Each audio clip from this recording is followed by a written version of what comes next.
तो बिहार में कांग्रेस की औकात बस इतनी है कि वो आरजेडी का झोला ढो सकता है, इससे ज्यादा कुछ और कर नहीं सकता। और आरजेडी के इशारों पे जो है वो चल सकता है।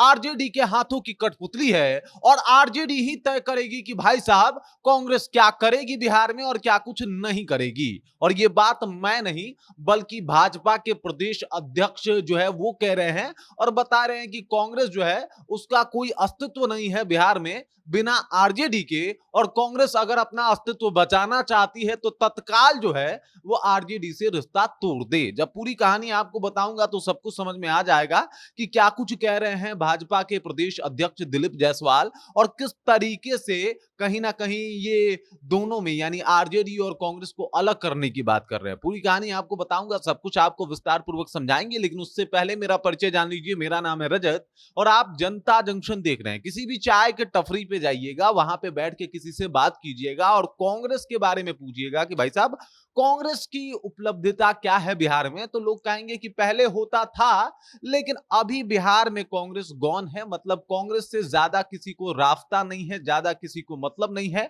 और इसके ऊपर भी ये कहीं ना कहीं जिम्मेदार कांग्रेस ही है, क्योंकि कांग्रेस कुछ जब स्टार्टिंग में कांग्रेस पावर में थी और जब कांग्रेस सरकार में थी केंद्र के, तब उन्होंने लालू प्रसाद यादव पे भरोसा जताया था और लालू प्रसाद यादव के कुछ सांसदों के लालच में आके बिहार में कांग्रेस का उन लोगों ने खात्मा कर दिया। मतलब लालू प्रसाद यादव जो बिहार में कहते थे कांग्रेस वही करती थी, फिर ये एक परंपरा बन गई और आज स्थिति ये है कि आज भी वही दौर चल रहा है। उधर कांग्रेस सत्ता से केंद्र के बाहर हो गई लेकिन बिहार में आज भी कांग्रेस का अस्तित्व वही है। और इसी बात का जिक्र जो है वो दिलीप जायसवाल भी कर रहे हैं कि भाई साहब कांग्रेस का अस्तित्व कुछ बचा नहीं है। अब दरअसल बात यह है कि तेजस्वी यादव गए थे दिल्ली और दिल्ली जाके वहां पे वो बातचीत किए थे कि भाई साहब सीएम फेस के ऊपर और इसके साथ ही साथ सीट बंटवारे को लेके जो कांग्रेस लगातार इस बात को आवाज को उठा रही है कि भाई सीट जो है वो मेरे मुताबिक 70 मिलने चाहिए, जिसके ऊपर सहमति नहीं बनती है। आज फिर एक मीटिंग रखा गया है।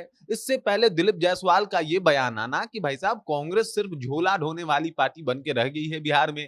राहुल गांधी ने स्वयं आके बिहार में कहा था ये बात कि कांग्रेस के कार्यकर्ता कांग्रेस के लिए कुछ करे नहीं। बहुत नेता हुए लेकिन बिहार में कांग्रेस को बेहतर बनाने के लिए कोई काम नहीं किया। इस बात को भी कोट कर रहे हैं दिलीप जायसवाल और कोट करे भी क्यों ना, क्योंकि स्थिति वाकई यही है। जैसा कि मैंने उदाहरण दिया कि किसी भी चाय के टपरी पे या फिर कहीं भी बस में, रेलवे स्टेशन पे जब आप जाते हैं और वहां पे राजनीति मुद्दा छिड़ता है बिहार का, तो वहां पे कांग्रेस का आप कोई जिक्र नहीं करता। एक दो धूड़ी है जिसके इर्द गिर्द राजनीति घूमती है। पहले हैं लालू यादव, दूसरे हैं नीतीश कुमार, उसके बाद बीजेपी का नाम आता है। कांग्रेस का कोई नाम भी नहीं लेता। वजह यह है कि कांग्रेस ने अपने आप को जानबूझ के बिहार में समाप्त कर लिया। वजह भी आपको जैसा कि मैंने बताया कि पहले होता यह था कि लालू प्रसाद यादव कुछ संसद को जीत के समर्थन दे देते थे वहां केंद्र में सरकार को। कांग्रेस इससे खुश हो जाती थी और कांग्रेस को बिहार से उस वक्त जो है वो ज्यादा मतलब रह नहीं गया था, क्योंकि उनको अपनी सरकार चलानी थी। वो अपनी सरकार चला रहे थे और इधर लालू यादव जो है वो अपना हुक्म कांग्रेस वालों के ऊपर चला रहे थे।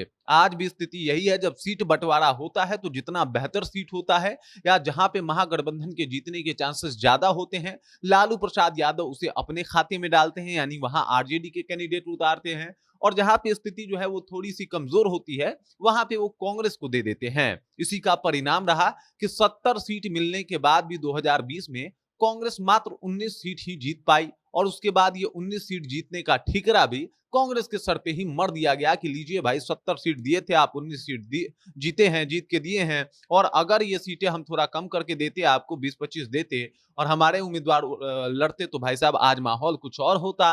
तमाम तरीके की बातें जो है वो कांग्रेस को लेके कही जाती है। और अब तो झोला ढोने वाली पार्टी भी कहने लगे हैं ये भाजपा वाले कांग्रेस को कि ये लोग बस झोला ढोते हैं आरजेडी का, लालू प्रसाद यादव और अब तेजस्वी यादव का। इनका अपना कोई अस्तित्व नहीं है। हालांकि इधर देखा जाए तो कुछ हद तक कांग्रेस थोड़ा बहुत एक्टिव हुई है और लगातार जब से प्रभारी प्रभारी बदले गए हैं, कृष्णा अल्लावरू प्रभारी बने हैं, उसके बाद प्रदेश अध्यक्ष बदल दिए जाते हैं, उसके बाद कन्हैया कुमार की एंट्री करा दी जाती है, लेकिन उसके बाद भी अब एक बार फिर से बस वही बात है, 70 सीट दे दो, हम चुनाव लड़ लेंगे। मतलब इतना तमाम प्रयास के बाद भी उनका बस एक ही मकसद था इस प्रयास का, कांग्रेस को वापस जिंदा करना नहीं बल्कि सिर्फ 70 सीट ले लेना। क्योंकि अब देख लीजिए धीरे धीरे कांग्रेस का तेवर जो है वो तल्ख से नर्म पड़ता हुआ दिखाई दे रहा है और भाजपा की बातें 100% एकदम सही होती हुई दिखाई दे रही है। बाकी इस खबर को लेके, इस जानकारी को लेके और लालू यादव के बिना कांग्रेस का अस्तित्व बिहार में क्या है, कमेंट करके आप अपना विचार हम तक पहुंचा सकते हैं। बाकी आप देख रहे हैं जनता जंक्शन और मेरा नाम रजत है।